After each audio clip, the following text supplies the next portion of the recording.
Good afternoon, everyone. I hope you guys can all hear me. It's a real pleasure to welcome you all to, this is our second National Network Education Day. We've had to adapt, like everyone else, to the pandemic, so we're kind of virtual. So I'm sorry we're a couple of minutes late starting. We've got, a really good day, I think, planned. We've got a few hours that kind of covers all the bases. I'm kind of sharing this first session with Julie Roberts, and many of you will know Julie. Julie and our mum Wilma have been kind of really key supporters of Meso in Scotland, and have been really key in developing the network to a funded position, and also helped us develop QPIs, and have really been a supporter of our research programme as well. Can I get the next slide, please? In terms of the programme, you should have this. It's a wee bit blurry on my screen. I don't know if you guys can see that, but really just to kind of flag up, we've got essentially 3 sessions. That's a wee bit better. The first session is really a reflection on our national network, and that's going to include obviously myself and Julie, and then Anna Morton, who's our network project manager, is going to really give us a review of the MDT's activity. Rocco Balancia, who's one of our thoracic surgeons, is going to talk us through Mars 2 and where we've got to. Phil Reid, who is the clinical lead from Lothian and a colleague chest physician, is going to tell us really just take us through some early reflections on the QPI.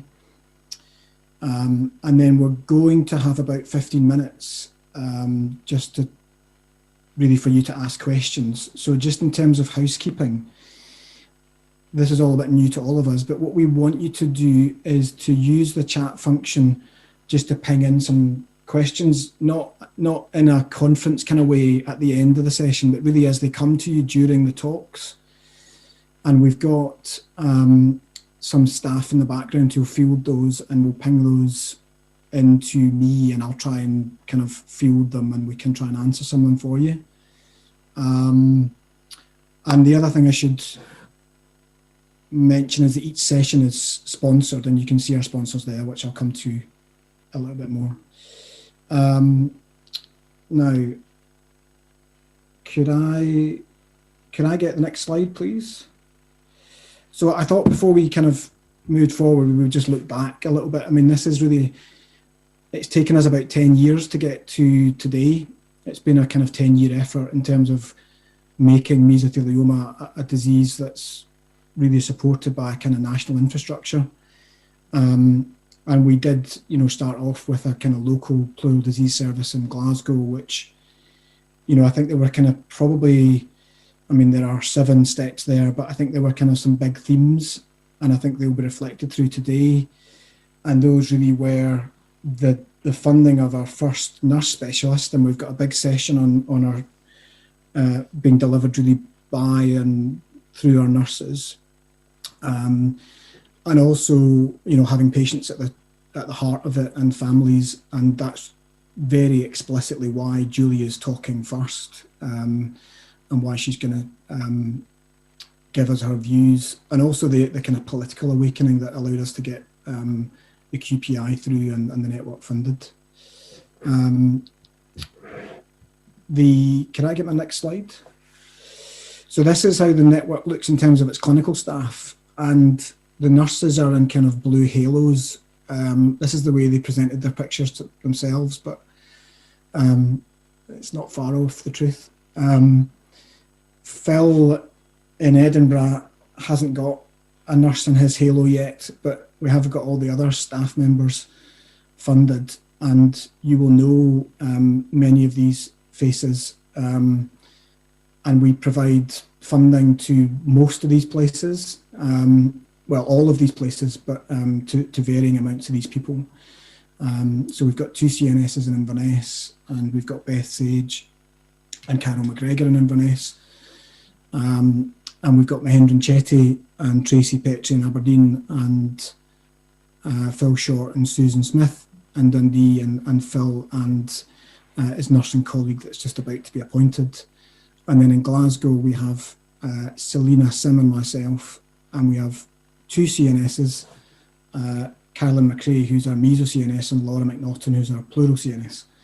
And all of that is only made possible really by the support that we've had from partners, including Meso UK, Macmillan, and increasingly Clydeside Action, now Action on Asbestos, are helping with some of the nursing support.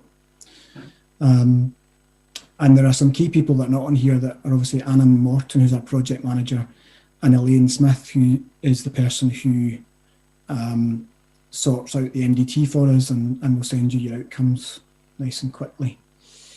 Can I just get the next slide?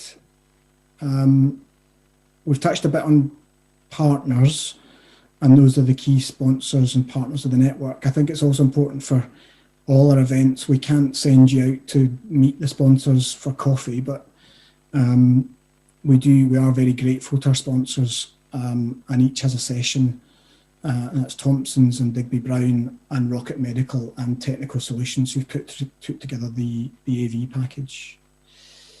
I wanted just to finish with just a couple of very brief announcements, really. Can I just get the next slide? So the first announcement is really just that this is the Scottish Meso Network website, which you will find at scottishmesothelioma-network.scot.nhs.uk, and it is about to go live, and it's meant to be a central portal for patients and families to get information, and also some resources for clinicians. It's had some review from our patients and carers, and it's had some review from our professionals, and it will go live very soon. I'm not entirely sure when, but I think within the next week or so. And then if I just take my last slide, the other thing that I would like to highlight is that we have our first national virtual support group, which has been really coordinated by our CNSs, and with fantastic support from the Maggie Centre in Inverness. And so that first support group, which will run on Zoom like everything else at the moment, will happen next week. And that will obviously be a regular occurrence. So I'm going to stop talking, and I'm just going to hand over to Julie. See if that works. Yeah, I'm muted. Yeah, hi.